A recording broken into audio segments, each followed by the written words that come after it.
En la de son 70, sí. ¿Se ve ya la pantalla?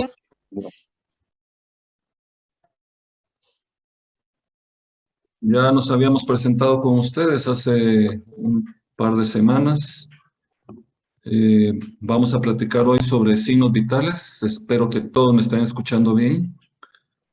Ya saben que si tienen alguna duda, prefiero que activen su micrófono y que me la hagan en su momento. A veces está uno con alguna idea en la mente y no está al tanto de si escribieron en el chat o están levantando la mano. Así que estaré atento y Ana, si ves tú algo por ahí, me haces por favor de la observación y resolvemos los asuntos a tiempo. El objetivo de esta actividad básicamente es que ustedes apliquen el conocimiento que han ido adquiriendo desde primero y segundo años y algunas cositas que vayan aprendiendo acá con nosotros en el curso de diagnóstico 2, para que al final puedan ustedes ejecutar con destreza la medición de los signos vitales. Acá quiero hacer la aclaración que lo que vamos a enseñar es lo que se les va a solicitar a que ustedes hagan el resto de su carrera. En todos los pacientes que ustedes vayan a ingresar a la facultad y vayan a trabajar en ellos, van a tener que hacer este proceso de anamnesis y de toma de signos vitales y las técnicas que vamos a evaluar son las que van a aprender el día de hoy. Como ven, pues sí, vamos a usar algunos conceptos que ustedes ya traen de primero y segundo, pero lo que les hago ver es que las técnicas que están por ver son las que vamos a solicitarles que apliquen y es sobre lo cual vamos a evaluar ahorita en tercer año. Nunca me han oído decir y nunca lo he mencionado que no se pueda hacer la medición de los signos vitales de otras formas. Acá lo que estamos haciendo es una unificación para que todos podamos ser medidos con ecuanimidad durante el desarrollo de nuestras actividades evaluadas en tercero y en sus ingresos de pacientes en cuarto y en quinto. ¿Cómo pretendemos que ustedes manejen y dominen esta medición de los signos vitales? Pues tal como les hizo partícipe la doctora Hurtado, ya tienen uno o dos videitos donde se da unas breves explicaciones. Acá posiblemente vamos a reiterar algunas cosas muy puntuales. En esta clase que vamos a empezar y terminar el día de hoy. Luego van a tener una actividad en grupo para la cual les envié por el chat una hoja de cotejo y las instrucciones para que la puedan empezar a ver y si tienen alguna duda, pues al final de la clase lo resolvemos. También van a tener oportunidad de verificar o de comprobar y resolver cualquier duda durante una actividad que se llama práctica del examen clínico del sistema estomatognático. También van a poder aprender o verificar su aprendizaje en una práctica clínica evaluada. Y como platicamos, cada día que ustedes ingresan a un paciente, nosotros estaremos ahí para guiarlos en la clínica con respecto a estas mediciones. Así que empecemos con algunos conceptos. Ileana, sé que usas una técnica aleatoria ahí para hacerlos participar o están más participativos voluntariamente. No he logrado que estén más participativos, casi siempre tengo que pedirles que... Bueno, entonces, ¿sí? ¿Alguien quiere participar con algo? ¿Alguna observación hasta el momento? Bueno, con base a lo que tú me acabas de decir y a la experiencia que ya tenemos de varios años y de este año, creo que me voy a ir de largo y si ustedes pues tienen alguna duda, pues ya saben que la pueden hacer. Entonces, como bien dice la palabra, signos vitales, vamos a platicar de algo que es posible de ser medida o percibida por, ya sea por el examinador o por algún tipo de instrumento. Es algo objetivo, a diferencia de los síntomas, que ya estoy seguro que saben diferenciarlos por las explicaciones que ha dado la doctora. Entonces, esto es algo que podemos medir y nos va a evidenciar cómo está funcionando el sistema de cada individuo. Nos va a dar esa evidencia de que el paciente está vivo, por favor, está vivo. Obviamente nuestros pacientes llegarán con diferentes estados de salud, los cuales con base a la anamnesis pues vamos a valorar y ya con información dada se puede tener una idea de cómo va a progresar determinada enfermedad. Entonces, lo que vamos a hacer es esta medición de manifestaciones de las funciones del paciente. Indican precisamente con datos numéricos generalmente cómo está esa función del paciente. A nosotros nos va a servir también para hacer una verificación de lo que pueda externar el paciente con respecto a determinada entidad. Y ya lo hemos platicado varias veces. En el caso de la hipertensión, el paciente puede argumentar que la tiene diagnosticada por médico competente desde hace 5 años y que sigue las indicaciones que el médico dejó, ya sea dieta, ejercicio, cambio de estilo de vida, medicación, etc. La única herramienta que nosotros tenemos en este momento para verificar que sí está bajo control esa entidad es a través de una medición del signo vital de la presión arterial. Entonces, podemos hacer una constatar esa información que el paciente nos da y calificar si en verdad está o no controlada determinada enfermedad. Entonces, quisiera que le pusieran atención y se tomaran un minuto para leer y analizar este artículo. No, bueno, si es un artículo, es una publicación que hizo la Organización Mundial de la Salud hace apenas una semana. Perdón, un mes y una semana. Esto es 25 de agosto del 2021. Y entonces les voy a subrayar lo que quiero dejarles al respecto de lo que en lo que nosotros sí podemos colaborar como miembros del equipo de salud y en este caso pues que vamos a tener contacto directo con pacientes. Vean este dato. 580 millones de personas con hipertensión no lo sabían. ¿Alguien pudiera colaborar con una explicación de por qué hay tantos pacientes sin saber que tienen esta afección?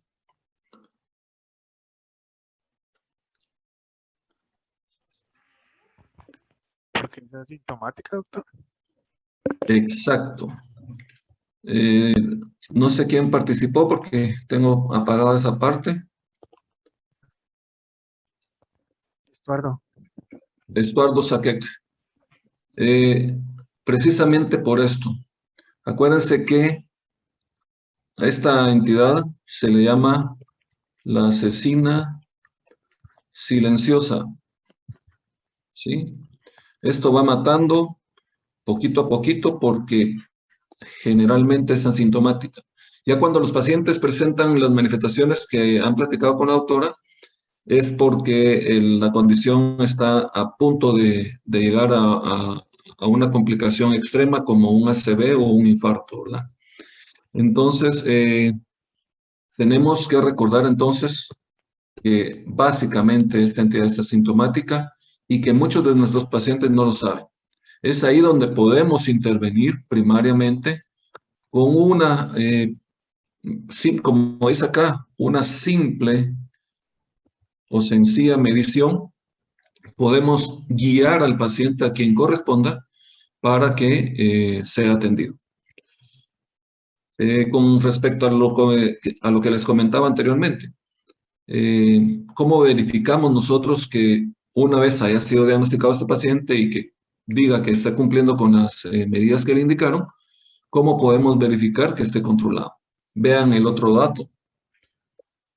Más de la mitad de las personas que ya han sido diagnosticadas, o sea, 720 millones. Imagínense, en el mundo hay 1.400 millones de personas, casi un 20% de la población mundial padece esta enfermedad. No reciben el tratamiento que necesitan. Entonces, obviamente, no van a estar controlados y acá nosotros también podemos ejercer un papel importante en mejorar la calidad de vida de estos pacientes. Pongo estas observaciones porque estoy seguro que lo de la técnica y todo solo es de que afinemos algunos detalles y que ustedes los van a tener apuntados por ahí. Así que espero que me vayan siguiendo las ideas. Con respecto a los signos vitales, nosotros en la clínica vamos a tomar estos 4 que aparecen enlistados. Lo que no tenemos es un sistema o no les solicitamos a cada uno de ustedes que lleven un monitor como este que está acá, que mide 4, 5, 6 signos vitales al mismo tiempo y se los mantiene graficados en todo momento. Nosotros, pues, lo que vamos a utilizar va a ser nuestros conocimientos y nuestros sentidos. Vamos a aplicar técnicas no invasivas, sencillas, que van a darnos estos valores y que con base a estos valores nosotros vamos a poder guiar adecuadamente a nuestros pacientes. La temperatura está en amarillo porque es algo que no lo van a hacer ustedes de forma rutinaria en la facultad. Ya ustedes saben que hay un sistema para poder ingresar a los edificios y entonces ya se registra la temperatura de una manera más generalizada y universal en la facultad en relación a esta pandemia, ¿verdad? La parte fisiológica la vamos a leer muy rápido. Ya saben que es esa medida de la capacidad del organismo de generar o perder calor. Esta temperatura depende de varias actividades y procesos dentro del cuerpo y no hay de hecho, muchas bibliografías nos dicen que no hay un valor normal de temperatura. Hay muchas oscilaciones dependiendo dónde la tomen, me refiero a qué parte del cuerpo la tomen, la edad del paciente, el ejercicio, el clima externo, etc. Acá quisiera que retomáramos que en términos generales la temperatura la vamos a reconocer 37. A veces se habla hasta de 36,7 como rango normal, pero en esto nos vamos a mantener. Ahora, a lo que quisiera utilizar el gráfico que tienen a la derecha, donde están los términos correspondientes a la terminología apropiada para referirse a los grados de temperatura corporal. Sí me gustaría que les quedara acá en este espacio algo que no sé si ya lo platicaron con la doctora, que se llama febrícula. Esto les va a ser importante para algunos procesos de los que posiblemente vean en otras enfermedades, y esto llega hasta el 38,1. Es solo para agregarles esa terminología, que nunca vayan a confundir el término hipertermia con el de fiebre Ya sabemos que hipertermia es para arriba e hipotermia para abajo. Creo que eso lo vi con el doctor Ávila en infección. Ah, perfecto. Muchas gracias. O sea que ya lo vieron. ¿Tienen su examen la otra semana? Yo supongo que Ah, sí. infección ¿en qué tema tú? Patología 1. Es patología 1. Ah, ok, perfecto. Gracias por la observación. Bueno, entonces recordar que a través del día, pues cambia nuestra temperatura corporal sin que lleguemos precisamente a hacer este tipo de batracios, ¿verdad? O reptiles. Las diferencias, pues, son de no más de 1 grado a través del día. Estos factores, pues, nos hacen perder o ganar calor durante la actividad diaria. No la vamos a ver. Lo que sí es que estas actividades van a conducir a que nuestro paciente, previo a que ustedes le tomen los signos vitales, va a tener que estar en estado de reposo al menos por 5 minutos, sentado sin actividad importante, más bien relajado, sin estar platicando, escuchando sus indicaciones. Como les mencionaba, ya en la facultad se hace esta medición rutinaria.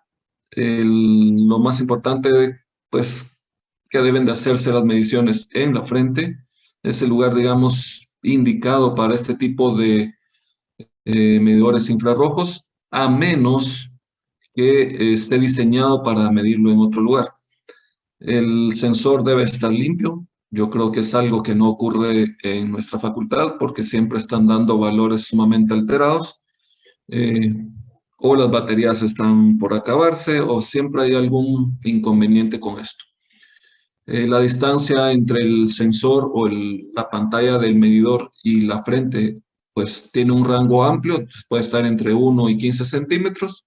Yo le pondría estar en el medio, unos 9, 10 centímetros, y que son bastante efectivos. Esto no mata neuronas, obviamente, creo que todos vieron esta serie de publicaciones, y que es tan exacta su medición que apenas tiene 0.3 de diferencia. Lo que nos suele pasar con tantas cosas que nos trajo la pandemia es esto, ¿verdad? Suelen haber muchas equivocaciones y en vez de poner el sensor térmico, pues le rociaron alcohol a esta niña, ¿verdad? Pasemos al segundo pulso, perdón, el segundo signo vital. Cuando hablo de segundo, ya sabemos que la temperatura la van a tomar fuera de la clínica, fuera del sillón dental, y esto ya les va a corresponder a ustedes. No está de más repetir que una vez terminen la historia médica, antes de empezar la historia ontológica, ustedes se dedican a tomar los signos vitales en el orden que los vamos describiendo ahorita. De primero la frecuencia cardíaca, luego la frecuencia respiratoria y por último la presión arterial. Acá quiero que entiendan el concepto básico de pulso.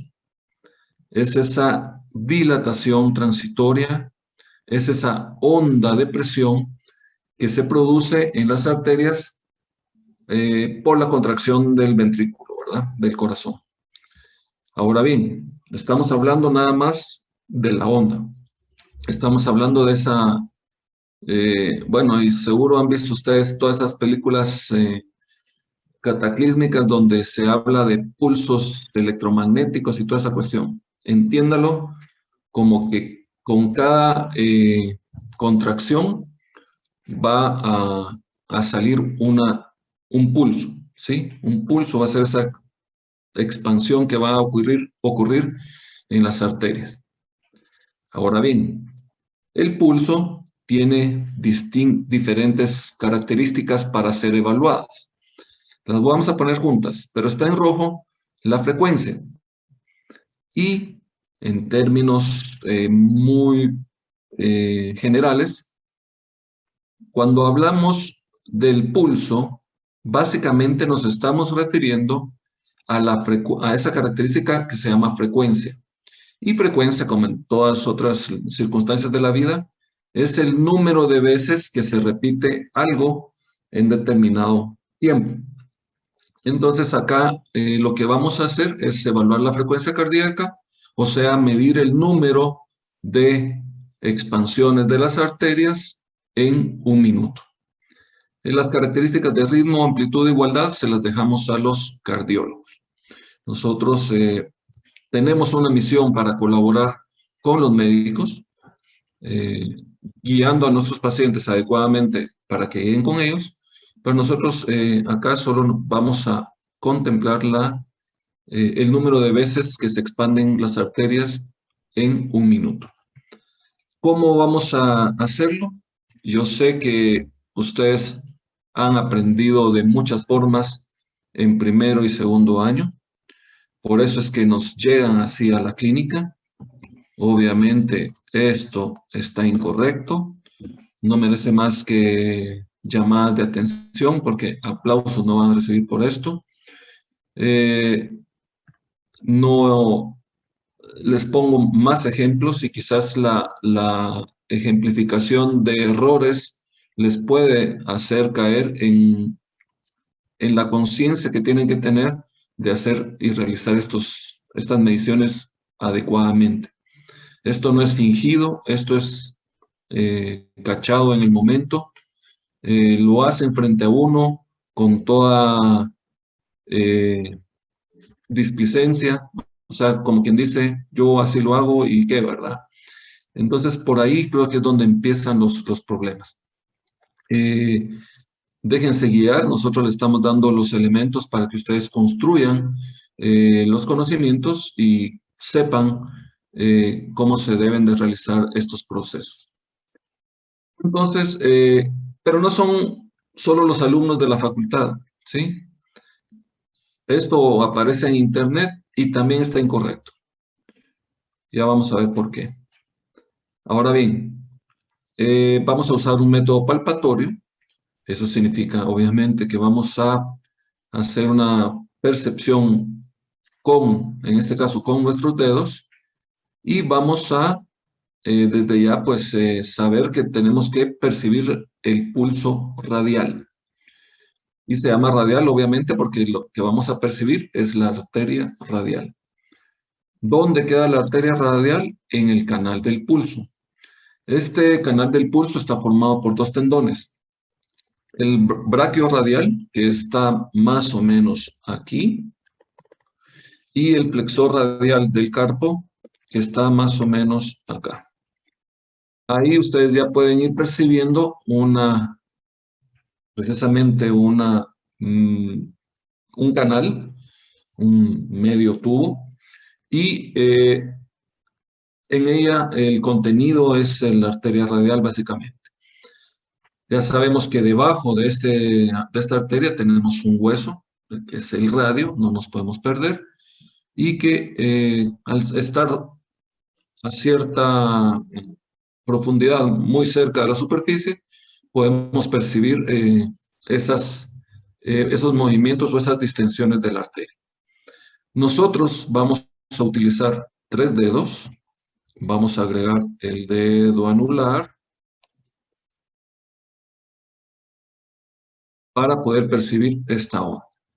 Vamos a percibir esas distensiones de la arteria en 30 segundos y lo multiplicamos por 2. ¿En qué brazo lo vamos a hacer? Pues como estas dilataciones dependen de la contracción ventricular, lo pueden hacer en cualquiera de los dos brazos. Derecho o izquierdo, el que más se les facilite, teniendo a su paciente correctamente sentado allá en la silla de la clínica. Esto es un ejercicio, encontré una fotografía en el internet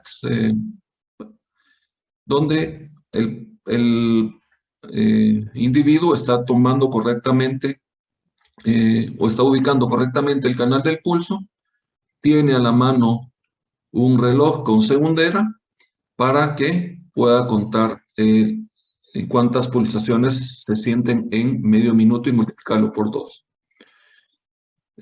No me lo van a creer, han pasado cosas muy extrañas en este nuevo ingreso de estudiantes a la clínica post pandemia. Bueno, no hemos salido de la pandemia, pero estamos en este reingreso, donde el alumno frente a mí estaba poniendo sus dedos en el canal del pulso adecuadamente, pero en su mente él estaba contando los 30 segundos.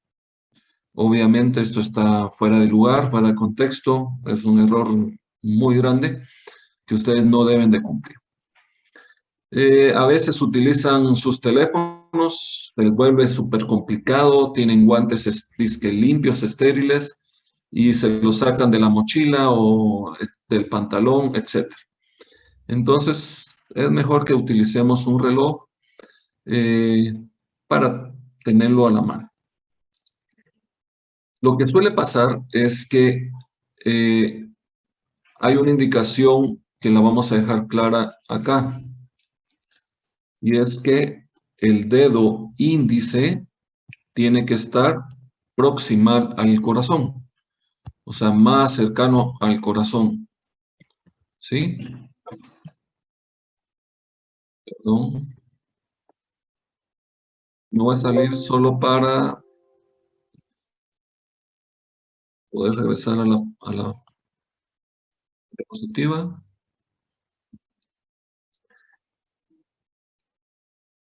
Entonces, vemos acá la ubicación de los dedos, retomando que el dedo índice es proximal al corazón. Acá está correcta la posición del estudiante. Y si ustedes observan en esta imagen de abajo a la derecha, como que se les olvida a los estudiantes que tienen dos brazos, dos manos. Tienen la derecha y tienen la izquierda. Porque lo que suelen hacer es solo usar la mano derecha. Y si colocan la mano derecha acá, van a poner el dedo índice distal al corazón.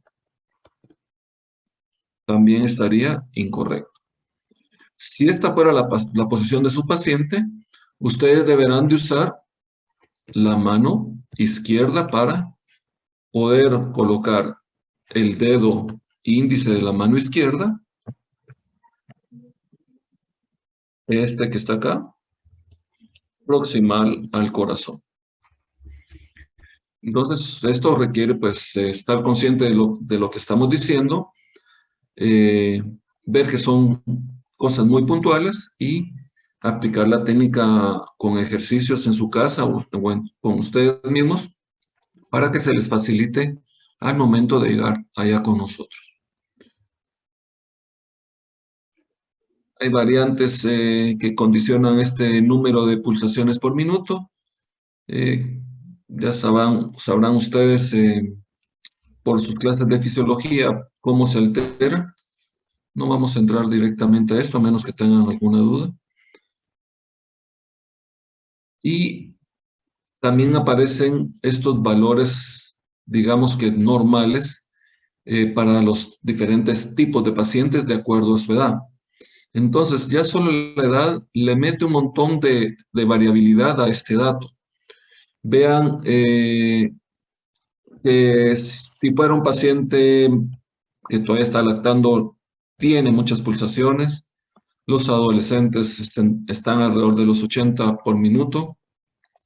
Y en promedio vamos a tratar de manejar este dato, a menos que en el libro de la doctora Corso haya alguna otra información. Porque acá tenemos que recordar y relacionar términos como el de taquicardia, cuando está hacia arriba, o bradicardia, cuando el número de pulsaciones desciende. Entonces, Ileana, si estás por ahí, ¿me puedes dar alguna información o alguno de los alumnos que esté pendiente de esto? No te escuché ahí.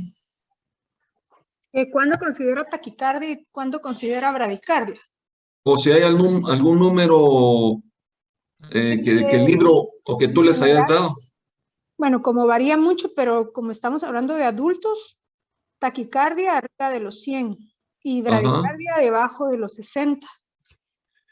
Entonces, ya ven cómo está este dato, ¿verdad? Podríamos incluso ampliar este rango que yo coloqué acá y poner que de 60 a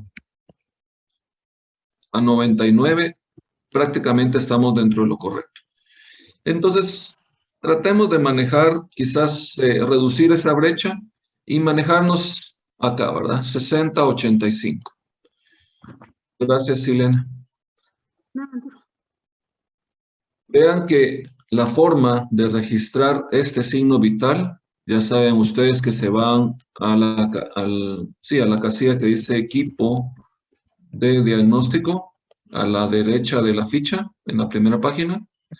Ya sabemos que eso no es un equipo de diagnóstico, sino que es el espacio para los signos vitales. Y vamos a poner como dato número 1 la frecuencia cardíaca. Ponemos el dato que nos dio por multiplicar por 2 y tenemos que registrar las dimensionales, que en este caso serían pulsaciones por minuto. Solo agrego una información. Eso es Dime. línea 56 del libro. Para la frecuencia cardíaca de los valores normales, según edad, menores de 2 años, de 110 a 170. Sí. Mayores de 2 años, pero aún niños y adolescentes, de 100 a 120. Adultos de 60 a 80 y adultos mayores de 55 a 65. Entonces sí varía con edad. Exacto. Entonces, con base a todos estos rubros de edad que ustedes tienen a mano izquierda, ven que esto podría ser muy complejo aprendérselo y no tiene ningún sentido que lo aprendamos. Entonces, quedémonos, creo que dijiste 60, 80, ¿verdad? En el libro. Adultos, Ileana, perdón.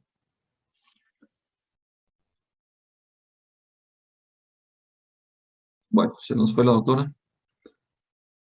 Apagué el... adultos, sí. Bueno, entonces esto vamos a dejar como base porque lo dice el libro. Gracias, Ileana, ahora sí.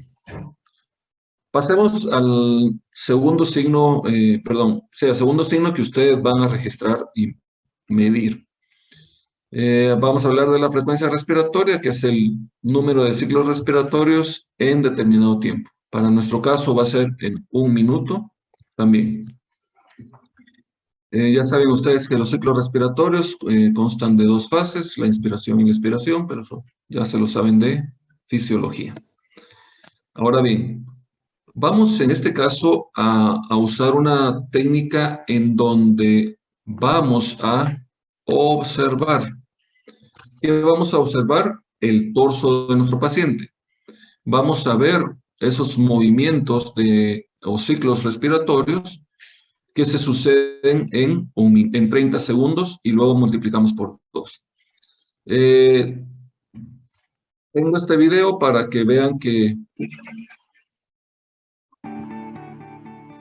Para realizar la toma de esta constante no se debe informar al paciente de la misma para que no se ponga nervioso y varíe inconscientemente el resultado. Procedemos a realizar la toma como si se tratase del pulso y nos fijamos en las veces que sube su abdomen. Durante 1 minuto si es arrítmico. Si es rítmico, podemos escucharlo 30 segundos y multiplicar por 2 o 15 segundos y multiplicar por 4.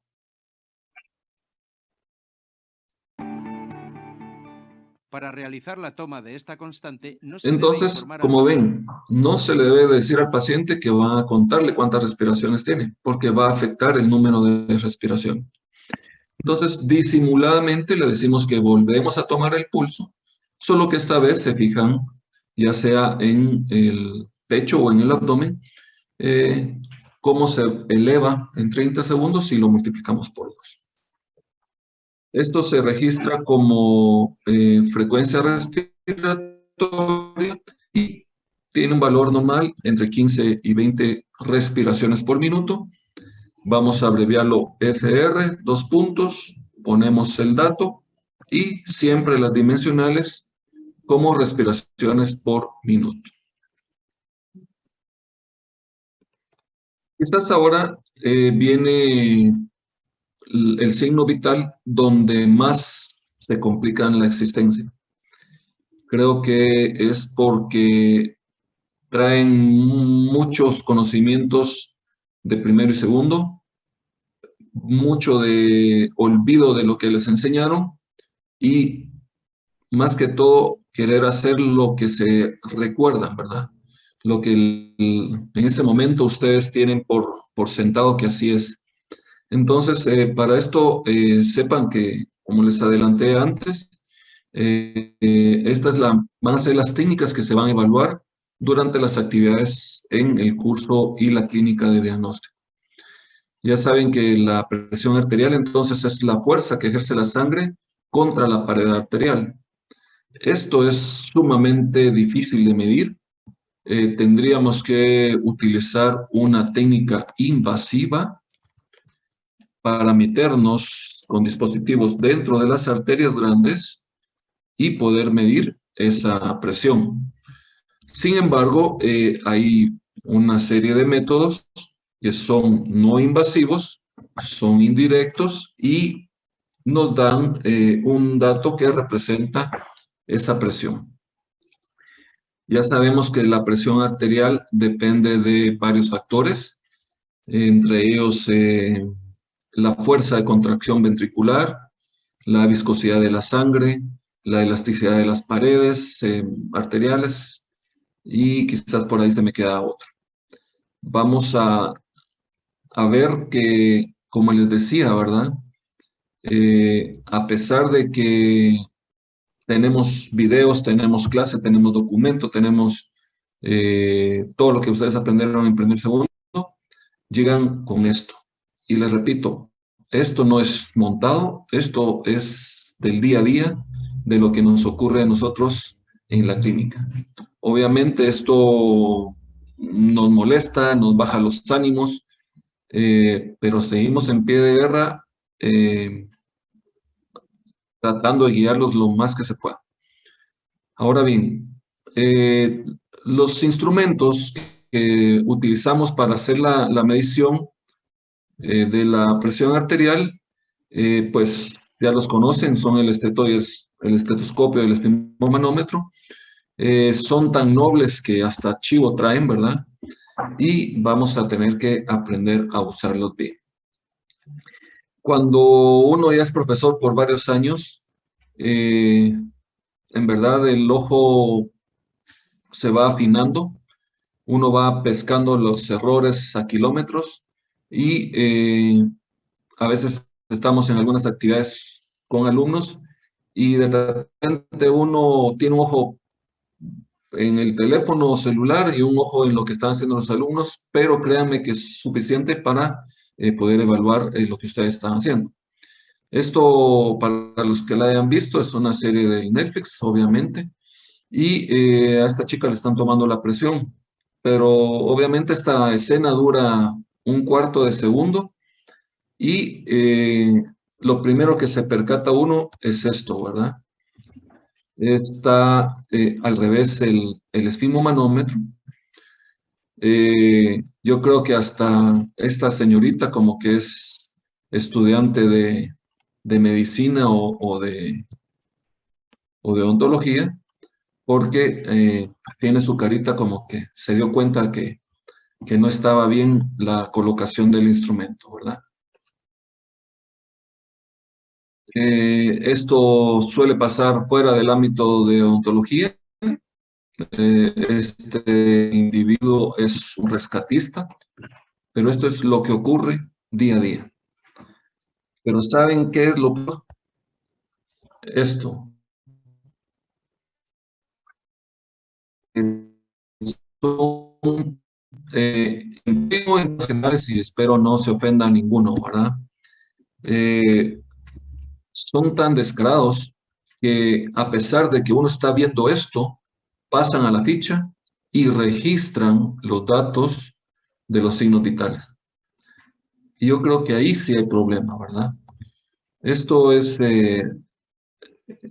obviamente una falta de ética completa, es hasta indecoroso, deshonroso, todos los calificativos que ustedes puedan imaginarse, hasta incluso complicado con lo que, y de repente se mete uno a muchas cosas, pero imagínense si uno le contara esto a sus papás que están haciendo todo el esfuerzo para que ustedes estén estudiando odontología, ver situaciones de estas, ¿verdad? Yo creo que hasta sus padres dirían que se sentirían apenados así que sentirían pena ajena con nosotros. Pero vean que uno encuentra información de todo en el famoso internet y vean la carita de este joven tratando de, bueno, ¿cómo quiere que tomemos la presión? Pues sí, nosotros les vamos a dar una breve descripción de la técnica que les vamos a solicitar en la facultad. En este caso vamos a usar el método palpatorio auscultatorio. Esta técnica no es invasiva y requiere que conozcamos estos dos instrumentos. Ya saben que este se llama manguito o brazalete. Ya saben que este se llaman tubos. Perdón, estas son las mangueras.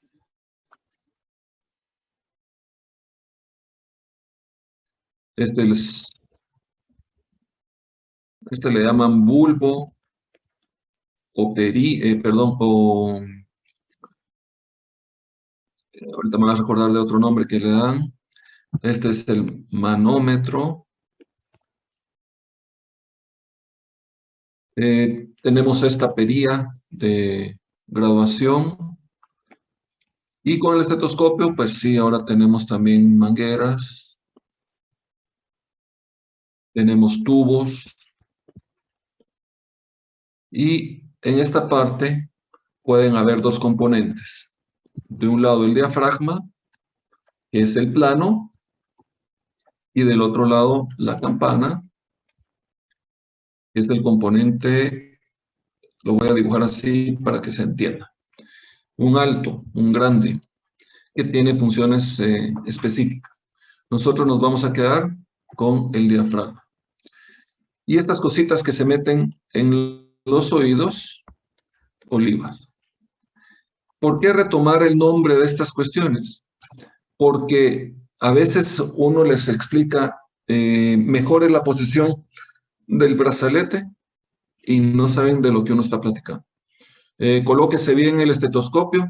Puches, si acaso tiene forma de colocarse el estetoscopio, pues sí, allá la vamos a demostrar en un momento. Entonces, corrija la dirección de los tubos. Puches, ¿qué tubos? Entonces necesitamos retomar estas partes de los instrumentos para que nos entendamos más fácilmente en la clínica.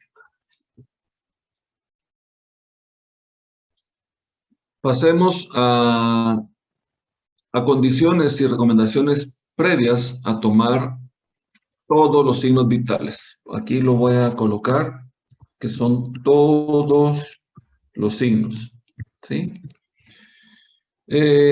Claramente se ve que este me lo inventé yo y lo agregué a este dibujo que es pirateado del internet y muchas de las imágenes que están viendo ahí también son pirateadas, pero ya sabemos que en países tercermundistas tenemos cierta flexibilidad con esto.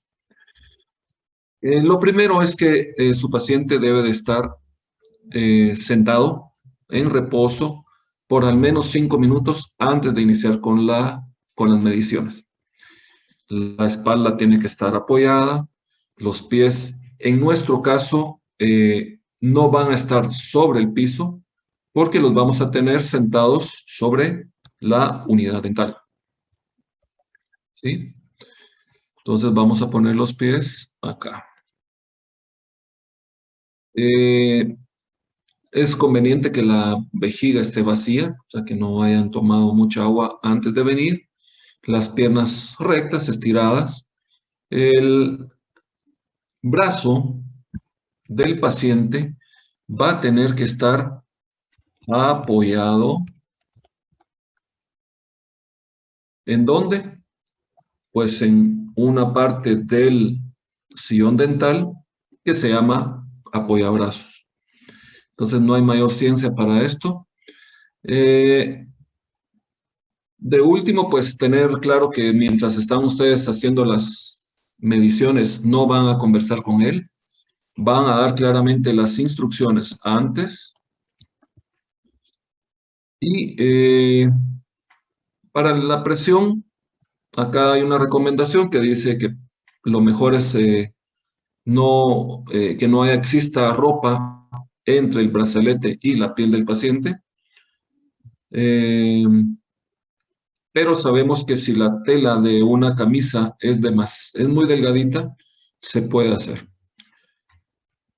Así que con este número 4 tenemos problema en Guatemala porque, y siendo odontólogos, no los vamos a hacer comprar 3 tallas de esfimomanómetro para que tengan en su locker, ¿verdad? Así que si compran, traten de comprar una talla M que funciona para el 95% de la población guatemalteca. Ahora bien, voy a tratar de ir describiendo los puntos y ustedes visualícense ya con el paciente sentado y ustedes con su esteto y esfimomanómetro a la mano. Lo primero que hay que colocarse es el estetoscopio. Vean que sí tiene una dirección este tubo del estetoscopio. Tiene que ir de atrás hacia adelante. ¿Y por qué? Porque el conducto auditivo externo tiene esa dirección. Entonces, lo mejor, y para que haya mejor adaptación de las olivas al conducto auditivo, es colocarlo de atrás para adelante. En este caso, van a tener acá las mangueras y van a dejar colgando, lo voy a borrar, su diafragma. No se tienen que obsesionar con tratar de meter el diafragma en algún lugar. Lo dejan tal cual colgando de sus orejas, de sus oídos. Ahora bien, pasamos a la colocación del brazalete. ¿En qué brazo se debe colocar el brazalete? Pues hasta hace poco considerábamos que el mejor lugar para colocar el brazalete es el brazo izquierdo. Y se comprende esa indicación porque al ser el corazón una bomba hidráulica, con cada contracción empuja la sangre a través de una tubería que se llaman arterias. A través de ese paso de la sangre por las arterias se va perdiendo fuerza porque hay mucha fricción con las paredes. Entonces se entendía que la distancia más cercana a esta bomba era el brazo izquierdo. Sin embargo, cuando uno ve esta anatomía, o por lo menos un dibujo de esta anatomía de los grandes vasos y del corazón, pues prácticamente ve que la distancia desde la bomba al brazo derecho, comparado con la del brazo izquierdo, es poco significativa. ¿Existe diferencia fisiológica entre el brazo izquierdo y el brazo derecho? Sí. Generalmente aparece un dato de 2 o 3 milímetros de mercurio más alto en el brazo izquierdo. Pero por lo menos es importante, no nos va a ser de mucha utilidad el dato, pero es importante que usted lo sepa. Ahora bien, los médicos tienen como indicación y como obligación hacer las mediciones en los dos brazos, porque deben de comparar la información del brazo derecho con el brazo izquierdo. Ahí sí, ellos ya pueden tomar decisiones más profundas con respecto al sistema circulatorio, porque obviamente son especialistas en ese ramo. Nosotros no. Nuestro campo está arriba. Ahora bien, ¿qué les dije o qué resumimos de esto? Que vamos a tomar la presión a partir del año 2021 en cualquiera de los dos brazos.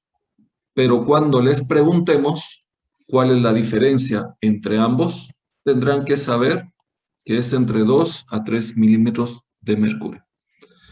Y saber que es en el brazo izquierdo donde es más alta. Si no manejan esos datos, pues tendrán que ir a leer y pues retomar lo que estaban haciendo cuando lleguen con información correcta. Ahora bien, ya que sabemos que vamos a hacer la medición en el brazo derecho, izquierdo, ya decidimos, dependiendo de la silla, dependiendo de dónde estemos ubicados, donde nos sea más práctico hacerlo, donde nos enredemos menos, y decidimos que va a ser en el brazo, bueno, según las imágenes estas, en el brazo izquierdo, vamos a tomar en cuenta que el brazalete se pone de tal manera que no queda muy apretado y el borde inferior debe de quedar 2 centímetros por arriba del pliegue del codo. Esto nos va a permitir en el futuro poner el diafragma. Ahora, no quité esta fotografía que están viendo acá porque la indicación es no colocar el estetoscopio debajo del brazalete.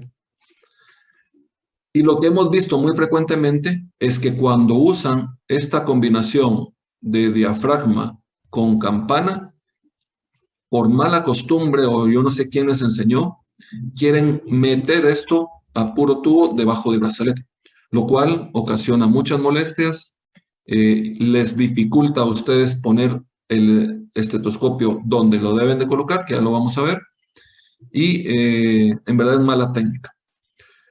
Ya saben que mientras ustedes están colocando el brazalete, el diafragma está colgándoles de las orejas. Ahorita ustedes se están concentrando en colocar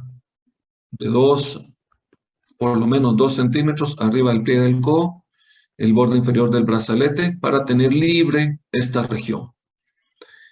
El manómetro, que es el relojito, ¿verdad? Que a veces ni siquiera se acuerdan del nombre. El relojito, el manómetro, lo van a poner ya sea enganchado de una cintita que tiene el brazalete, lo pueden pinzar de la ropa del paciente y no nos hemos alejado que el paciente con su mano disponible se los pueda sostener.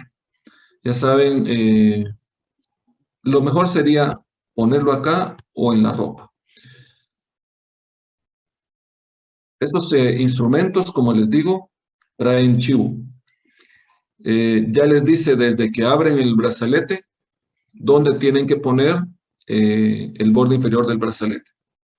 Pero también va a traer un chivo en donde trae 2 flechas.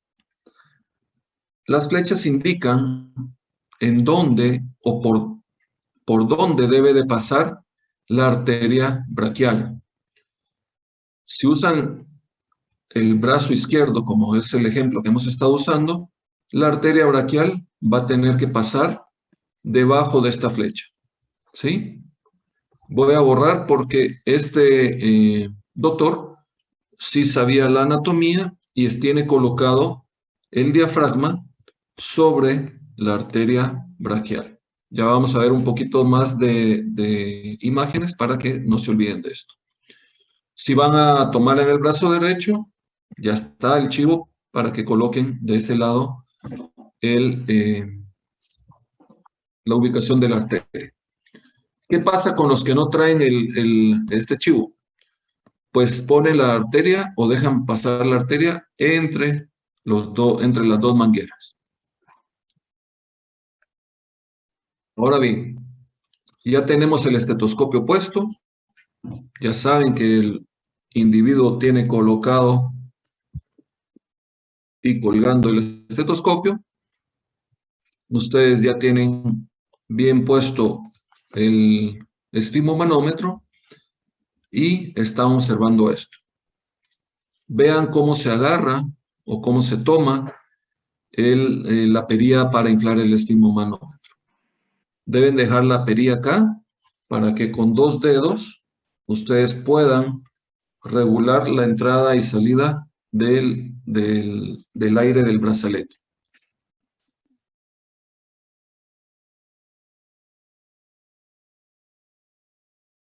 Denme un segundito. Ya. Ahora bien, entonces, ¿hasta cuánto debemos de inflar?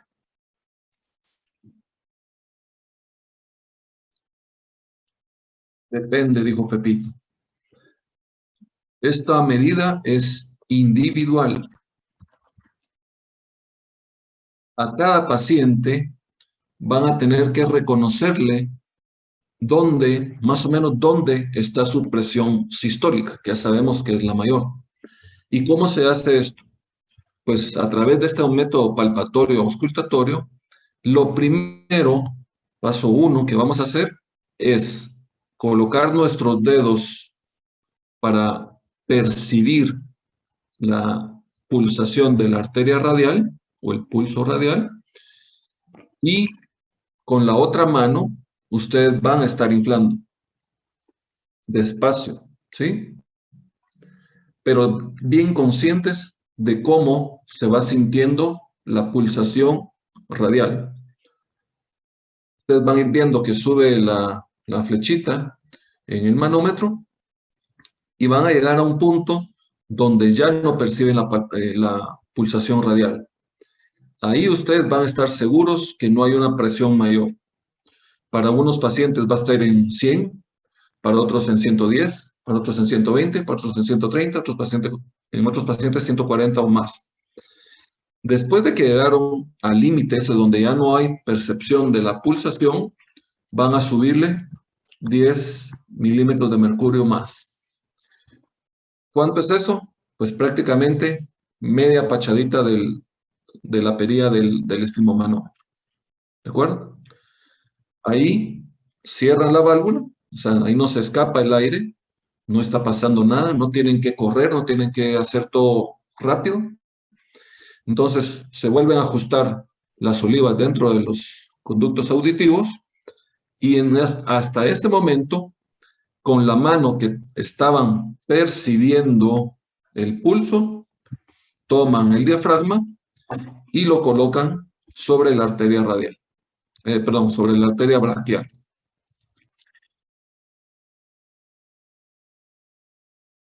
¿En dónde pasa la arteria braquial? Y aquí vamos a hacer un paréntesis porque todavía no vamos a empezar a desinflar. Acá, recuérdense, yo tengo puesto el estetoscopio, ya no siento pulsaciones, tomo el diafragma y lo llevo a colocarlo sobre la arteria radial. No hay necesidad de palpar y de buscar con sus dedos la pulsación braquial. Lo que sí deben de saber es que la arteria braquial pasa por adentro del tendón inferior del bíceps. Si ustedes hacen el ejercicio y doblan varias veces su brazo, van a percibir ese tendón inferior. Inmediatamente hacia adentro, en lo profundo, ahí van a encontrar la arteria braquial. Como les digo, es profunda y difícilmente es perceptible. Entonces, es más fácil que ustedes sepan en dónde van a poner el estetoscopio por referencias anatómicas, que pierdan tiempo o que se quieran inventar que por ahí pasa la arteria radial, braquial.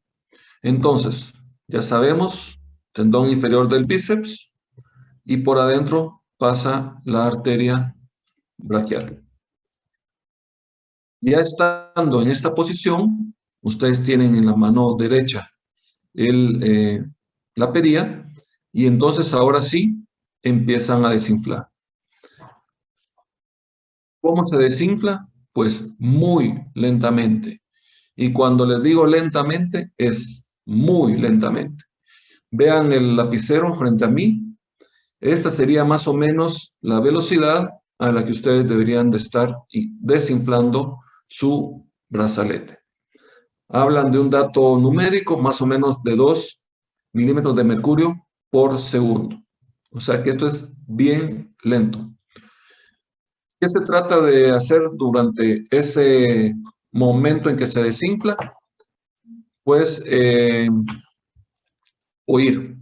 Debemos de estar auscultando esa arteria y lo que ocurre adentro de ella. Básicamente, van a iniciar ustedes acá. Hay tanta presión en el brazalete que no hay un flujo de sangre posterior al brazalete o distal al brazalete. Entonces, ustedes acá no van a percibir ningún ruido.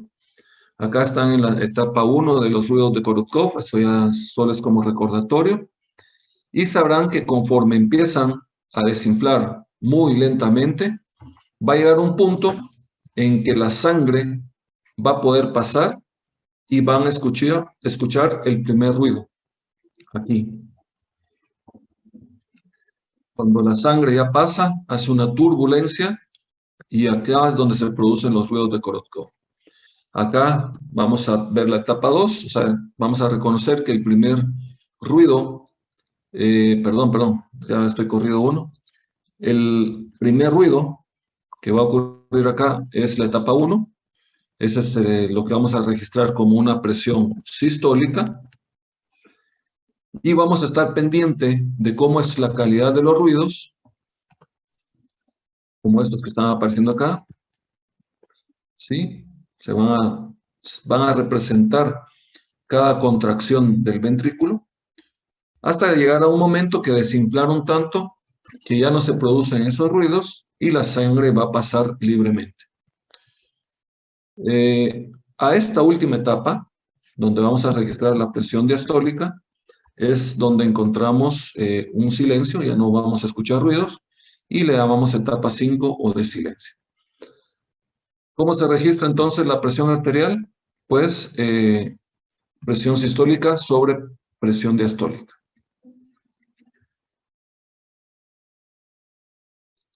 Acá con esto encontré, esto no lo hice yo, encontré tips para hacer una buena medición de los signos vitales. Tómenle pantallazo, recuerden lo que platicamos hace unos minutos y subrayenlo o contrástenlo con esto que está acá. Les he mencionado todo. Con algunas modificaciones, ¿verdad? Por ejemplo, acá en vez de 3 minutos serán 5 minutos. La posición va a ser sentada, pero con los pies arriba. El brazo siempre a la altura del corazón, apoyado, no en el aire. El manguito, pues a 2 o 3 centímetros arriba. Desinflar muy rápido. Hay algo acá que dice hacer una lectura por aproximación. Si ustedes notan, entre el 160 y el 180 hay una rayita. Y lo que no han entendido muchos de los alumnos a través de los años es que esa rayita no significa 165, sino que es 170. Y que en medio del 170 y el 160 solo hay algunas rayitas que marcan de 2 en 2 milímetros de mercurio. ¿Sí? Milímetros de mercurio estoy. Entonces, lo que sucede es que cuando ustedes ven más o menos por aquí la aguja del manómetro, se inventan que o es muy común de ver en mediciones 123 sobre 81. Entonces yo les pregunto, ¿cómo tuvieron el ojo para ver que el primer ruido sonó a la mitad de ese, entre dos palitos, ¿verdad? Entonces sí es muy complicado decir o dar esos datos de números impares. Yo creo que si nos manejamos con números pares, podremos dar una lectura más justa y más real. Léanlos, apréndanselos porque les puede servir para la actividad que va a complementar la clase de hoy. Los valores normales, pues, han cambiado. Ya saben que en el 2017 la Asociación Americana del Corazón dio esta nueva normativa. Eso ya lo hablaron con la doctora. Yo voy a retomar que en los signos vitales van a registrar ustedes PA, la presión arterial, ponen el dato de la presión sistólica arriba de una diagonal que indica una fracción, van a registrar la presión diastólica donde ya no hay ruido y registran sus dimensionales. Si ponen MMHG está bien y si ponen MMDHG también está bien. Ahora bien, estos datos de presión arterial, igual que con los otros signos vitales, sufren variaciones dependiendo a muchas condiciones, pero me quería quedar con esta tabla, o estas tres tablas. No le pongan mucha atención a la definición de la que tienen arriba a la izquierda, pero básicamente las dos de arriba resumen una condición que nosotros hasta hace muy poco teníamos como concebida y aceptable, y era que conforme aumentaba la edad, era o cabía dentro de cierta tolerancia que fuera aumentando tanto la presión sistólica como la diastólica. Y si ven, pues cada 5 años subía o sube, o según estas indicaciones, 1 milímetro de mercurio la presión diastólica. Y casi de 1 en 1 o 2 en 2 la presión sistólica. Hasta llegar a obtener una presión normal de 134 sobre 87.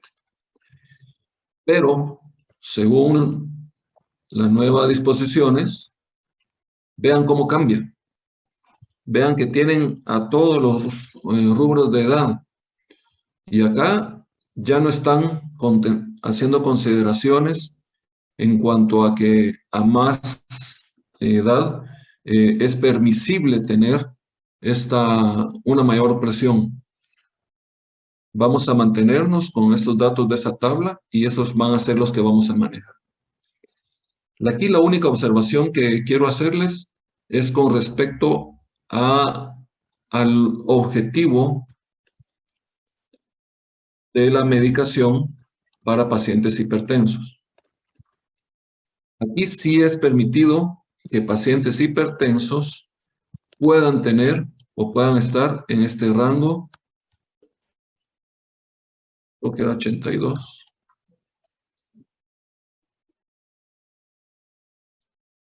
Para que ustedes consideren esto como un paciente que sí está controlado. ¿De acuerdo? Ya con esto pues vamos terminando. Yo sé que están cansados de ver esto. Esto obviamente no lo inventamos nosotros, sino que nos aparece, nos lo mandan, nos cuentan. Y lo que no queremos es llegar a esto. Yo les he mostrado fotografías de lo que ha sucedido en meses y años pasados, de lo que sí llegan a hacer ustedes y no ha sido por Zoom. Esto ocurrió apenas hace una semana. Este estudiante no es de 4º año, no es de 5º año. Está pendiente de requisitos clínicos, o sea que está por salir a la calle, al EPS, por lo menos a empezar a jugar ya de dentista solito, y todavía comete estos errores. Así que yo acá sí quisiera preguntarles si tienen alguna duda de las técnicas, si lograron ver ya la descripción de la hoja de trabajo que les dejé. Esto es para que ustedes sean copartícipes de este aprendizaje, sean responsables y corresponsables de este aprendizaje, que tomen con seriedad esto de los signos vitales. Recuérdense que no es como yo los aprendí en primero, no es como me enseñaron en segundo, sino que es como lo vimos ahorita. Es tal como lo mencionamos en esta clase, que lo vamos a evaluar de aquí en adelante dentro de la facultad. Así como el rescatista que se inventó los signos vitales, hemos visto esto, ¿verdad? Frente a nosotros han hecho toda esta serie de errores y han tenido el descaro, la desfachatez de escribir los datos en la ficha frente a nosotros. No digamos lo que, y lo voy a poner entre comillas, los estudiantes muy salsas o muy pilas se creen, ¿verdad? Porque solo ellos se lo creen así. Se inventan los datos y los registran. A nosotros no nos están mintiendo, nos estarán engañando a sus pacientes, se estarán engañando ellos, estarán engañando a sus papás, a Guatemala, etc. Seamos más conscientes de lo que vamos a hacer, sepamos que somos responsables de la salud general de nuestros pacientes, por eso estamos aprendiendo un poquito de todas las enfermedades, y que nuestra obligación es guiar correctamente a los pacientes a quien les pueda mejorar sus condiciones de salud en general. Yo dejo de compartir, por mí el contenido está dado, pues 1h15, creo que está bien. Todavía te queda algo de tiempo, Ileana. Sí, doctor, muchas gracias. Y dice Paula que comparta nuestro propio sonómetro para practicar. Por supuesto, deben de empezarse a hacer de su equipo. Deben de comprar esteto y esfigmomanómetro. Y como siempre me preguntan, no compren el de 100 pesos, pero tampoco compren el de 500. ¿De acuerdo? Tienen ustedes pensar en que les va a durar, que les tiene que servir, que no se va a desarmar con la primera medición, porque nos ha pasado en la práctica, donde ustedes llevan por primera vez estos instrumentos, están a veces trabajando y ¡pum! Brincan los relojes, se parten las mangueras. Entonces, compren de una calidad intermedia, pónganles nombre. Si quieren un color chilatoso, sé que los van a comprar. Hay rosados, hay morados, hay azules, verdes. Identifíquenlos porque sé que algunos de sus compañeros no van a comprarlos y van a andar prestando. Creo que lo van a oír muy seguido. Sean envidiosos con sus cosas. Si los profesores decimos compren tal cosa, es porque la van a usar. Vayan haciéndose poco a poco de su armamentario para la actividad clínica que van a estar desarrollando ya en unos 3, 4 años, ¿verdad? Entonces, sí, vayan comprando todos su esteto y esfigmo. Nosotros en la práctica odontológica no vamos a usar con campana, o sea que si compran uno de buena marca de diafragma, suficiente. ¿Alguna otra duda?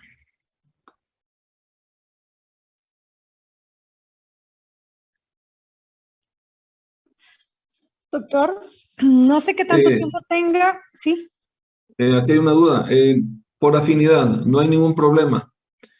El objeto de la actividad es complementar lo que dijimos ahora, de que ustedes puedan ser precisamente formadores de sus conocimientos. Pueden ser entre las dos secciones, no importa, eso es por afinidad. Acá lo importante es que entre ustedes se corrijan, aunque sea cosas muy sencillas de poner los chequecitos en la hoja tal como lo vieron ahí, pues que estén seguros, que no sea algo tan menospreciable para no ponerle un cheque. Entonces, paso 1, verificar que el paciente esté sentado correctamente con los pies subidos, etcétera. Sí. Que el brazo está puesto sobre una superficie firme en la casa, o sea, puede ser una mesa del comedor o el sillón. Sí, o sea, son cosas demasiado sencillas que van a garantizarle que que hagan una buena medición. ¿Cuándo será la práctica? La práctica va a ser hasta el otro año.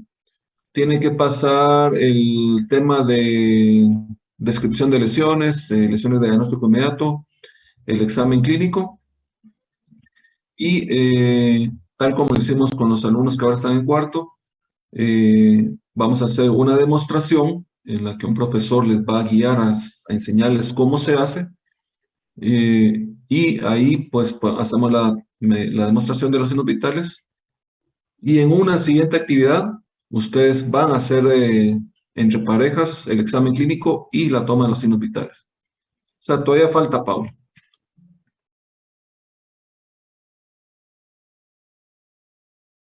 Ahora sí, Elena, ¿qué me decías? Disculpa.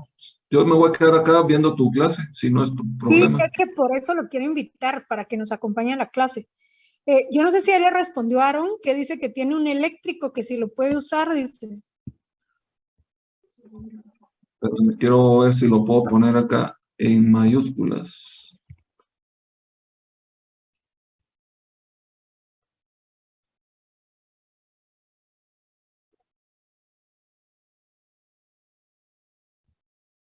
No se pueden utilizar dispositivos electrónicos. Cuando ustedes estén en su práctica clínica evaluada, pueden hacer lo que ustedes crean mejor. Acá no. Acá lo que requerimos es que sepan qué es lo que están haciendo, sepan qué estructuras están palpando o auscultando, que sepa qué significan cada uno de los ruidos, porque es formación. Ya cuando estén en su clínica y lo que les interese sea el número, pues comprarán uno de esos dispositivos que les mide hasta la concentración de oxígeno y los malos pensamientos. Pero eso es fuera de la facultad.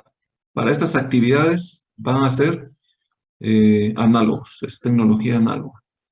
Y espero que quede claro que el mensaje. Esto es para que ustedes manejen y dominen una técnica bien depurada. Y como les dije en el primer minuto, no significa que hayan otras técnicas y que no se puedan tomar con otros sistemas. Eso nunca lo he dicho yo. Acá lo que vamos a evaluar es lo que esto que vieron hoy. Así que yo me quedo con cámara apagada para poder ir a tomar un poco de agua y poderte escuchar bien. Sí, doctor, y además me gustaría que usted se quedara porque no existe ni en el libro ni un documento de accidentes. Casi siempre esta clase se ha hecho así, de una forma únicamente con la presentación y bastante anecdótico. Entonces me gustaría que se quedara. Si usted nos puede complementar con algo, se lo agradezco. Yo la voy a hacer muy breve porque por el tiempo, yo les dije a ellos que íbamos a trabajar hasta las 3:15 sin mucho, pero me gustaría que usted estuviera aquí por si hay algo que pueda agregar. Entonces, ustedes se dieron cuenta que no hay un documento de accidentes. ¿Cómo vamos a definir un accidente? Como un suceso no planeado, ¿verdad? Que obviamente provocó un daño o una lesión en el paciente, ¿sí? Entonces, ¿qué es importante o qué preguntas deben de hacerle a un paciente sobre los accidentes? La primera es saber exactamente qué tipo de accidente, si tuvo un accidente, ¿sí? Y qué tipo de accidente fue. Si, por ejemplo, fue un accidente automovilístico, se cayó de un segundo nivel, o bueno, en fin, hay un sinfín de ejemplos, ¿verdad? Luego necesitamos saber si provocó algún daño, ¿sí? ¿Cuál fue la secuela de ese accidente, ¿verdad? Por ejemplo, algunos pacientes nos podrán comentar, incluso podríamos nosotros ver durante el examen alguna cicatriz presente, ¿verdad? Pero obviamente necesitamos tener más datos, ¿verdad? Entonces, preguntas como ha tenido algún golpe muy fuerte o se ha quebrado algún hueso, o por ejemplo ver la presencia de una cicatriz que incluso podría ser secuela del tratamiento de alguna patología, ¿verdad? Vamos a definir las heridas o las secuelas de los accidentes dentro de algún grupo. Vamos a ver que van a haber heridas abiertas, por ejemplo, más adelante en diagnóstico ustedes van a poder ver la diferencia entre algunos tipos de términos como erosión o abrasión o escoriación, pero básicamente este tipo de lesiones son como las famosas raspaduras que tenemos cuando nos hemos caído y nos llevamos algunas capas del epitelio, ¿verdad? Este tipo de lesiones puede ser que cicatricen sin dejar ningún tipo de marca, ¿verdad? Pero vamos a ver algunas otras que sí pudieron haber necesitado de atención médica. Por ejemplo, las heridas incisas o cortantes. Estas obviamente son heridas hechas con objetos con filo. Pudieron hacer un machete, como en este caso. Pudieron haber cortado las manos con latas o haberse hecho una herida mucho más profunda, por ejemplo, con tijeras. Puede ser que este tipo de heridas... ¿Sí? ¿Algún comentario? ¿O se te abrió el micrófono, verdad? Creo. Puede ser que este tipo de lesiones necesiten de atención médica para colocar probablemente algunos puntos de sutura, ¿verdad? Y poder permitir que la cicatrización sea la correcta. Luego, bueno, tengo este otro ejemplo que no quiero realmente hablar mucho. Este es un paciente que hicieron una herida con un machete y miren cómo dejaron la herida en la cabeza. ¿Qué otro tipo de heridas podemos encontrar? Las penetrantes o punzantes, ¿verdad? ¿Cuándo se da esta? Cuando un objeto con punta se introduce dentro de una zona del cuerpo. Bueno, ejemplos hay muchos. Yo les puse aquí a una persona que la apuñalaron con un arma blanca. ¿Cuándo vamos a considerar a un arma blanca? Por ejemplo, un cuchillo, una navaja, ¿verdad? Tengo este otro ejemplo, un colmillo de un perro, pudo alguien haberse lastimado la mano con una astilla. El objeto es que haya sido un objeto que tenga punta y que haya penetrado, ¿verdad? Aquí tengo algunos ejemplos. Este es un chico que hace maquillaje artístico para películas y él tiene un blog donde tiene maquillajes, pero les quise dar unos ejemplos, ¿verdad? Esto no es real, es puro maquillaje.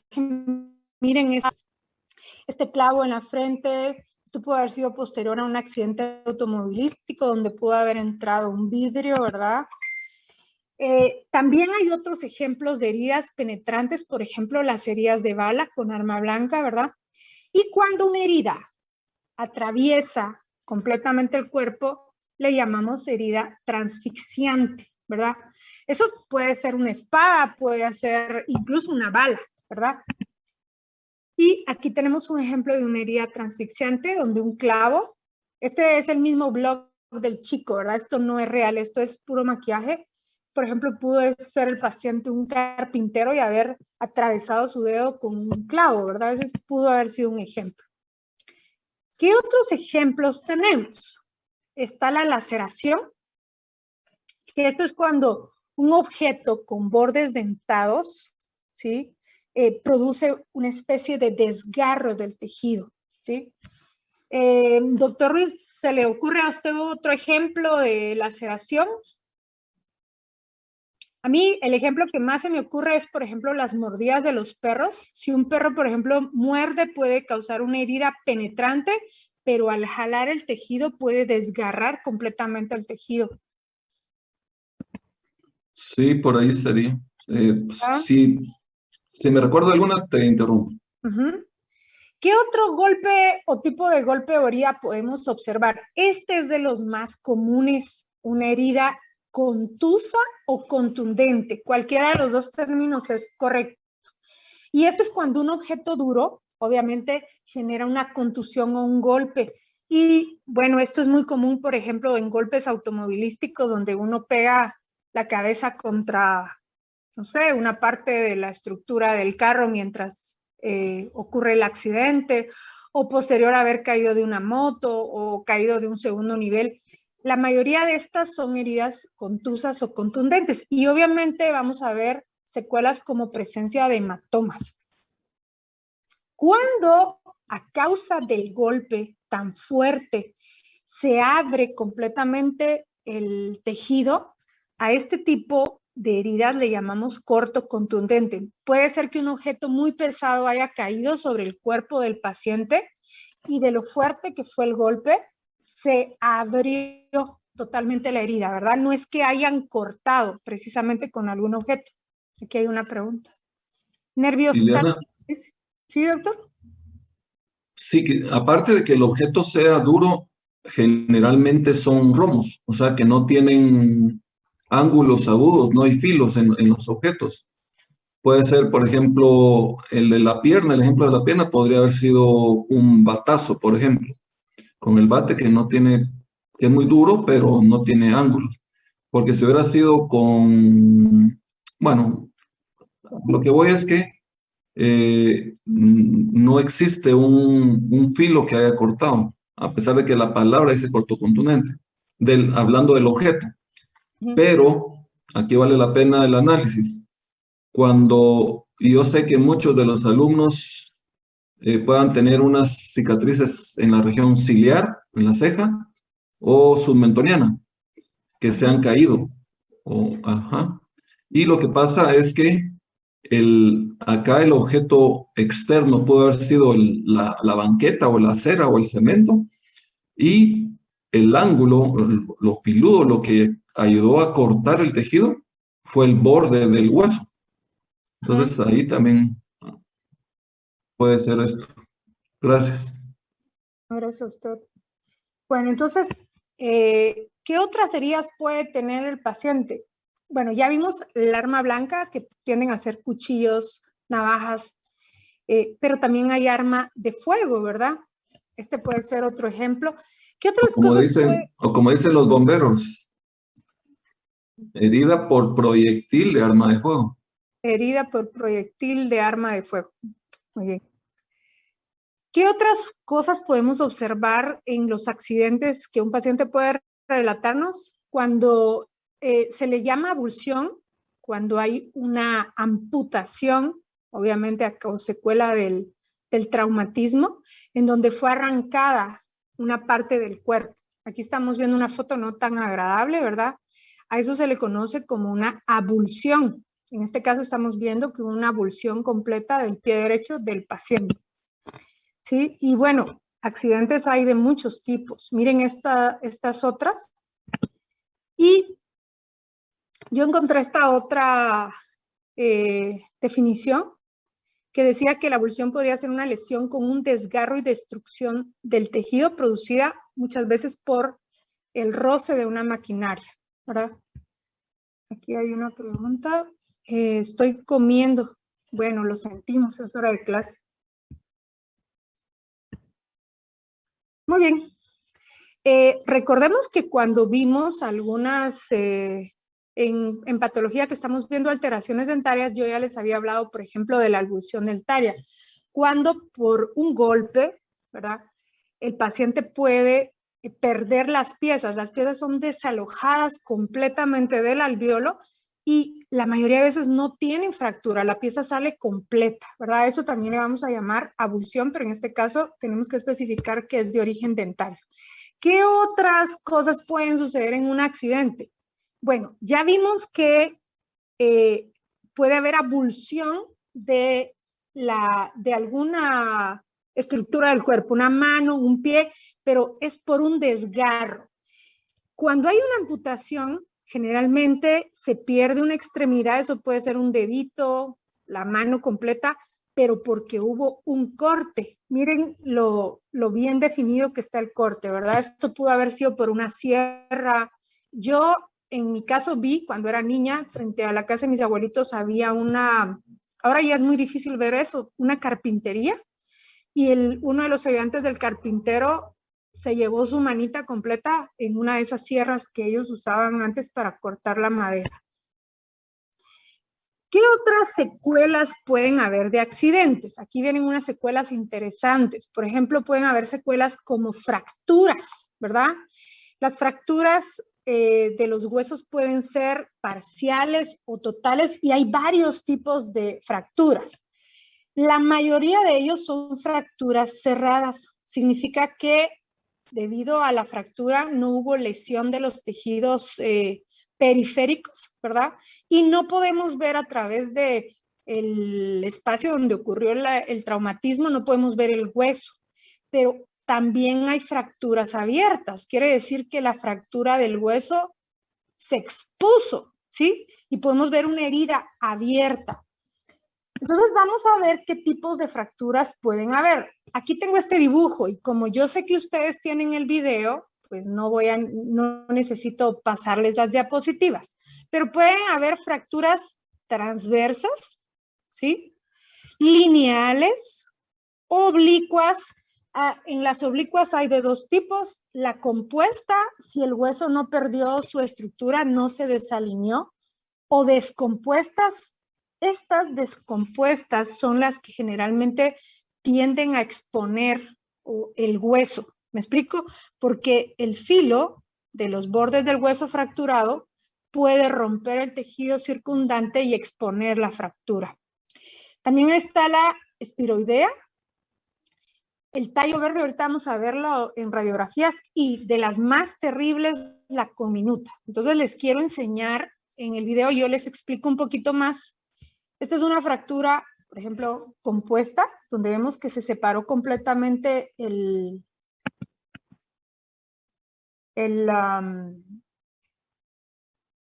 hueso, perdón, fractura obliqua compuesta donde se separó completamente el hueso, sin embargo, no se ve que la fractura haya perforado los tejidos circundantes, ¿verdad? Aquí vemos una oblicua, miren cómo pareciera que estuviera como circunferencial al hueso. La comminuta es la más terrible porque el hueso puede romperse en varias partes. Y ahorita vamos a ver entre los tratamientos que la mayoría de estos huesos necesitan ser fijados internamente a través de placas y clavos y tornillos, ¿verdad? Aquí hay una espiral y esta es la fractura en tallo verde. Lo que sucede en la fractura en tallo verde es que casi siempre se quiebra la zona externa, o sea, la cortical del hueso, ¿verdad? Y deja expuesta parte de la médula. Yo pregunté a un amigo que es traumatólogo y me dijo que estas fracturas dan mucho problema porque estos pacientes, ellos se han dado cuenta que dejan expuesto completamente áreas amplias dependiendo de qué hueso haya sido, de médula. Y muchos de estos pacientes tienden a sufrir trombosis por fragmentos de médula que se hayan ido al torrente circulatorio. En cuanto al tratamiento, la mayoría de veces, ¿sí?, el tratamiento de las fracturas puede incluir, dependiendo de la gravedad de la fractura, un simple vendaje elástico y una férula, ¿sí? Esta férula puede ser una férula que el paciente remueva cada tarde, cada noche, ¿sí?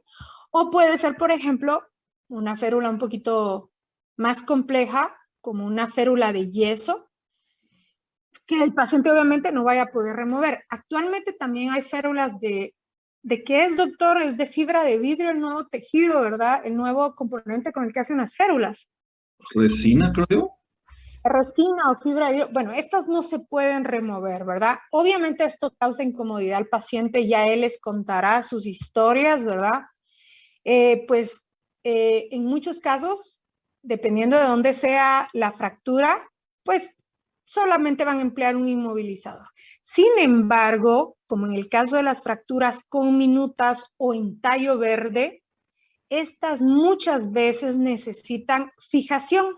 Entonces, cuando nosotros describimos el tratamiento que tiene el paciente, generalmente colocamos, ahorita vamos a ver, para darles un ejemplo claro, ya que el doctor está aquí. Colocamos primero qué tipo de accidente tuvo. Ejemplo, accidente automovilístico.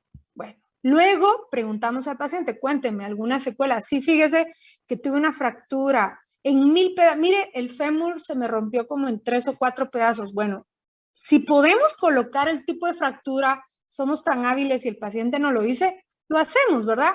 Si no lo hacemos, tampoco pasa nada. Puede simplemente ir con fractura en fémur o, si queremos poner, con fractura con minuta en fémur, ¿verdad?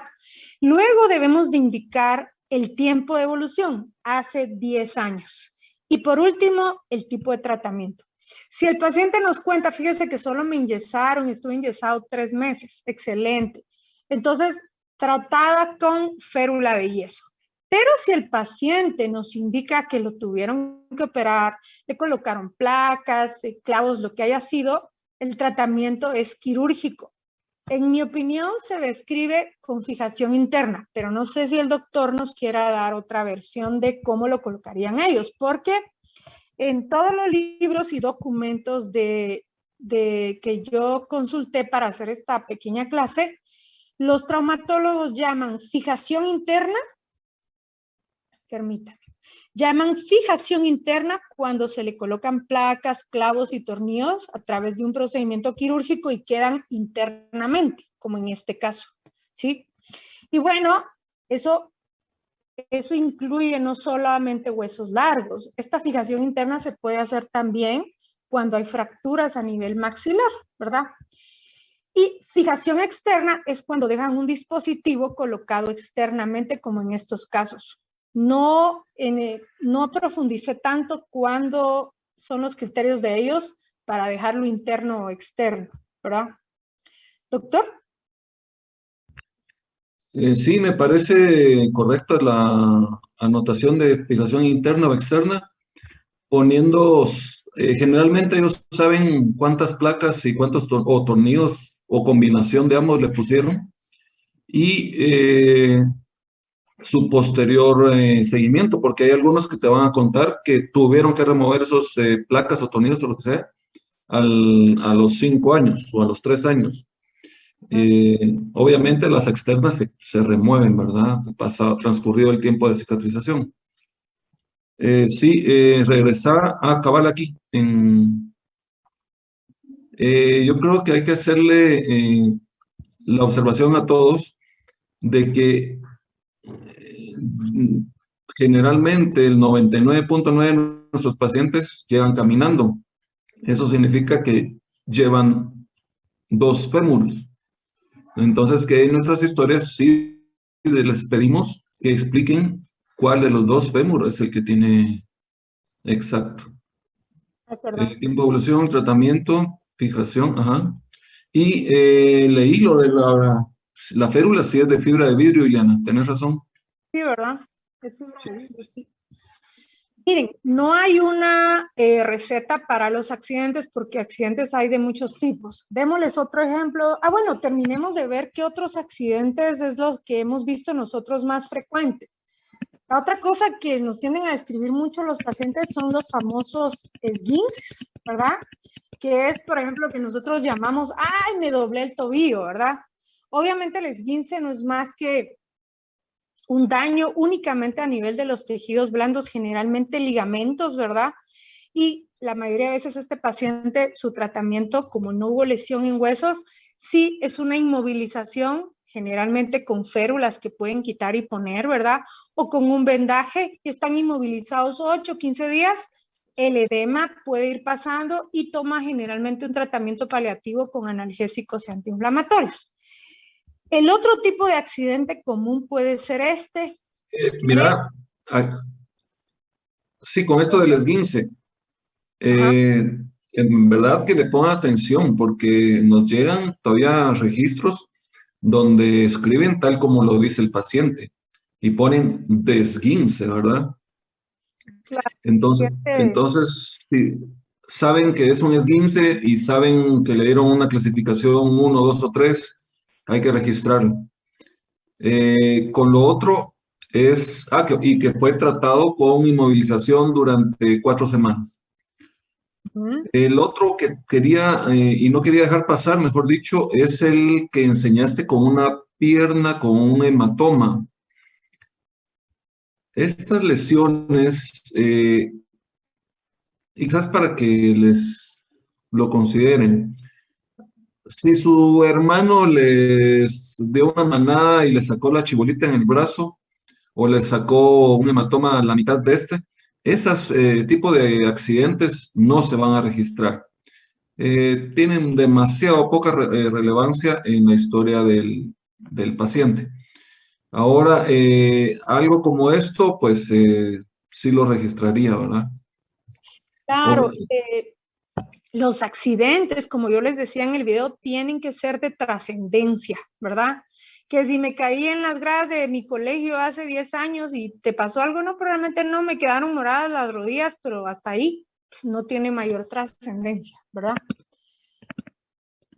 Bueno, solo quiero, ya aprovechando que usted está, terminar el esguince, ya lo vimos. Está este otro término que me encantaría que discutiéramos cuál de los dos es aceptable. Para mí que los dos, no hay ningún problema. Dilaceración o luxación, los dos significan literalmente lo mismo, ¿verdad? Es una separación de huesos que están unidos por una articulación. Y vamos a ver algunos ejemplos. Aquí podemos ver cómo queda totalmente dislocado, ¿sí? Un hueso. Y la... ¿Regresa, Alfonso? ¿Regresa? Una. Va. Hagamos, y con fines académicos, Siliana, ya que en radiología ya ellos conocen el término dilaceración relacionado a la curvatura excesiva de una raíz fuera de la curvatura natural hacia distal que tienen las piezas. Dejémoslo como luxación, por favor. Luxación. Les voy a agregar esto, que es lo que se maneja, básicamente es el desplazamiento de una articulación de su posición normal, ¿verdad? Dejémoslo como luxación. ¿Como luxación lo dejo? Sí, dejémoslo como luxación. Gracias. Pero con este objetivo, ¿verdad? Que no pongamos un término que también se repite en radiología con otro concepto diferente. Muy bien. Entonces vamos a decir que la luxación no es otra cosa que cuando una articulación se desplaza de su posición normal. Yo creo que más de alguien ha visto esto, ¿verdad? Obviamente el manejo de esto puede ser de muchas formas. El paciente generalmente es manipulado por un médico para poder regresar la articulación a su posición, pero como se han extendido y lastimado los tejidos blandos articulares, casi siempre el paciente es manejado posteriormente con inmovilización. Eso va a variar dependiendo de la gravedad. Y en algunos casos puede requerirse una intervención quirúrgica, en el caso que se hayan roto ligamentos, por ejemplo, importantes, ¿verdad? Posterior a ello, el paciente puede ser manejado en el caso, por ejemplo, del hombro, que es una articulación que al parecer tiene muchos problemas de esto, con un cabestrillo o con una férula durante un tiempo prudente. Esto el paciente no lo va a contar, ¿verdad? Ya habíamos visto el esguince. ¿Sí, doctor Ruiz? Quizás también aprovechando lo de los accidentes, hacer la referencia que cuando se ha dañado alguna estructura del sistema estomatognático y ha requerido algún tratamiento realizado por cirujano maxilofacial, lo registramos en 6 de historia odontológica. En 6 de historia odontológica.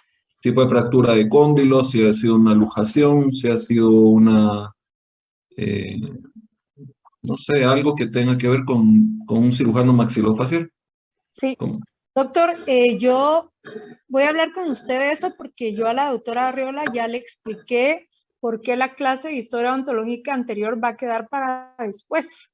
pero es básicamente porque en otra época del año, a estas alturas, nosotros ya habíamos visto lesiones más frecuentes de cavidad oral en patología, entonces era para mí fácil explicar historia odontológica anterior. Apenas en nuestra siguiente clase, yo creo que mañana es, no sé, empezamos lesiones más frecuentes de cavidad oral. Entonces, el problema aquí está en que tenemos desfase de tiempos, doctor. Entonces, yo voy a dar primero lesiones frecuentes de cavidad oral para poderles dar a ellos después historia odontológica anterior, porque si no se quedan en el aire. O sea, si no tendría que usar muchas clases para explicarle aftas, úlceras, herpes, me doy a entender. Entonces, por eso es que lo vamos a hacer así este año. Ya. Bueno, y por último están quemaduras, ¿verdad? La gran mayoría son quemaduras de primer grado. ¿Cuándo es una quemadura de primer grado? Cuando únicamente se daña la epidermis. Un ejemplo común de una quemadura de primer grado, por ejemplo, son quemaduras por exceso de exposición al sol, ¿verdad? Creo que todos, bueno, yo soy morenita, no paso mucho eso, pero la gente que es un poco más blanca es más susceptible y ustedes, no me imagino que más de alguno de ustedes ha pasado por esto, ¿verdad? Severo eritematoso, esto es sumamente doloroso. El otro tipo de quemadura es el de segundo grado. Aquí son quemaduras más profundas donde no solamente se lesiona epidermis, sino también la dermis y generalmente dermis no tan profunda, ¿verdad? Aquí ya podríamos dar ejemplos como, por ejemplo, que no se me ocurre, bueno, agua caliente, que al paciente le caiga, por ejemplo, un vaso de agua caliente. Doctor Ruiz, no se me ocurre otra cosa. A mí me pasó una vez que una candela caliente me cayó en el pie, se me quemó mi piecito. Una vez puse la mano sobre la plancha caliente, salió una ampolla inmediatamente de este tamaño, ¿verdad? Bueno, hay muchos ejemplos. Aceite hirviendo, excelente. El tubo de la moto, pues nunca me lo hubiera imaginado, pero buen ejemplo. El aceite hirviendo es un ejemplo de quemadura de segundo grado. Recordémonos, dermis, relativamente superficial, y epidermis. Pero están las quemaduras de tercer grado. En ellas, obviamente, el daño es mucho más profundo. Está lesionada epidermis, dermis, y puede llegar al tejido subcutáneo, ¿verdad? Obviamente, los ejemplos son más macabros, ¿verdad? Aquí los pacientes pudieron haber sido expuestos a un fuego intenso, ¿verdad? Aquí hay algunos ejemplos no muy agradables de ver y lastimosamente estos pacientes generalmente no tienen tan buen pronóstico. Si más del 40 o 50% del cuerpo tiene quemaduras de tercer grado, la probabilidad de sobrevivir del paciente es un poquito más baja, ¿verdad? Pues esto es, y como les decía en el video, no hay una receta para los accidentes, pero son 4 cosas las que tenemos que tener claras. Se las voy a marcar aquí. Tipo de accidente, ¿verdad? Describir si, por ejemplo, fue un accidente automovilístico, un accidente en moto, un accidente, bueno, hay muchas. Por ejemplo, una mordedura de perro, ¿verdad, doctor? Hemos visto pacientes. ¿Qué secuelas dejó? O de humano. O mordedura de humano. El tiempo de evolución y el tratamiento realizado. ¿Se le ocurre a usted un ejemplo ahorita para cambiar esto del accidente automovilístico? ¿Les damos una mordedura de perro? Inventemos. ¿Te parece bien? Sí. ¿Sí? ¿Mordedura de perro? Ajá. ¿Qué secuelas dejó? No, ahí solo, si querés pones como es inciso, pone, en vez de secuelas, pondría yo como tipo de herida y localización. ¿Herida penetrante? Que pudo haberle ¿Me quedado entendés? O sea, una abulsión, por eso, ejemplo, de... Aquí tenés. Dice, doctora, ¿y si fuera una mordedura de serpiente? Ah, buena idea. ¿Ah? bueno, Cambiemos la mordedura de serpiente. lo que tienen que tener ellos claro es que en la ficha no van a escribir mordedura de serpiente con secuela de tal cosa.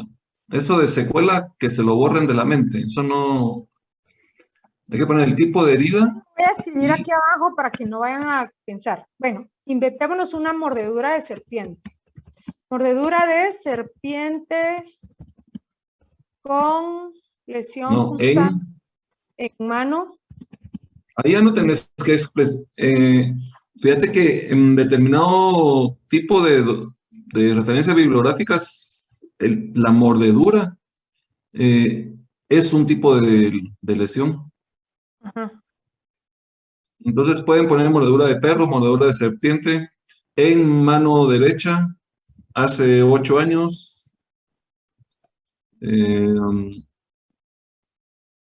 Tratada con antiofídico. ¿Con? Antiofídico IA. Ofídico. Ajá, ofídico, ajá. IA. No, IA no, ya no. IA no sé qué es. Muy bien, ahora vamos a la mordedura de perro.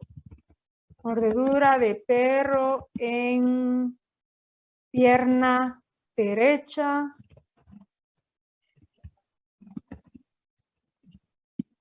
Hace 5 años, tratada con suturas. ¿Podría ser? Cabal, así es. Estamos. Porque, digamos, como dijimos, que los perros pueden rasgar, entonces casi siempre hay que colocar suturas posterior a, ¿verdad? Me tuvieron que poner unos puntos, te dice el paciente. Fíjese, doctor o doctora, me mordió un perro. ¿Y en dónde le mordió? Aquí en la pierna derecha. Muy bien, ¿hace cuánto tiempo? Y cuénteme cómo se lo trataron. Alguien más te podrá decir que le pusieron la antirrábica. Entonces, tratada con suturas y vacuna antirrábica. ¿Verdad, doctor? Muy bien. Estamos. Así es. Bueno, como son las 15:26, yo les agradezco su asistencia a la clase. Nos comunicamos, como se acuerdan que les debo una clase, yo le pedí favor a Anthony que la programara. Yo necesito como clase se pongan de acuerdo para que se las pueda reponer. ¿De acuerdo? Y les agradezco mucho su asistencia. Si no hay más dudas, doctor, le agradezco mucho su tiempo. No, por nada. Solo me quedé yo esperando si alguien iba a preguntar para cuándo es la actividad de los... Sí, doctor, preguntaron. De las actividades grupales. Sí, preguntaron. ¿Para cuándo? ¿No vio la pregunta? Ahí decía en el chat. ¿Usted nos dijo que para el otro año, doctor? Perdón, es que yo le entendí. Perdón, a Paula le contesté yo cuándo sería la práctica, pero la práctica yo lo entendí, perdón, yo lo entendí como, la práctica yo la entendí y contesté como que fuera una actividad programada por el departamento de diagnóstico para alumnos de tercero en la facultad. Esta hoja de trabajo, esta actividad grupal que les puse, esto es para cuando, sí, ahora pensé que estábamos hablando de cosas diferentes. Háganlo ustedes cuando tengan tiempo y cuando quieran resolver sus dudas, con mucho gusto lo pueden hacer al WhatsApp o a través de la doctora Hurtado, no hay ningún problema. Entonces, que quede claro que esta actividad, para empezar, no tiene puntos y es necesario decirlo desde ahorita. Esto es para que ustedes generen y colaboren en su formación. Así que si tuvieran alguna consulta, me pueden escribir o llamar. Y si no, pues ya prácticamente también cuando contesté esa pregunta les dije que nos veríamos hasta el próximo año de nuevo. Así que tengan un buen fin de año, buen descanso y estamos en contacto. Hasta pronto, Eliana. Hasta pronto, doctor. Jóvenes, nos platicamos entonces y quedo a la espera de la reposición de su clase. ¡Feliz día! Feliz día.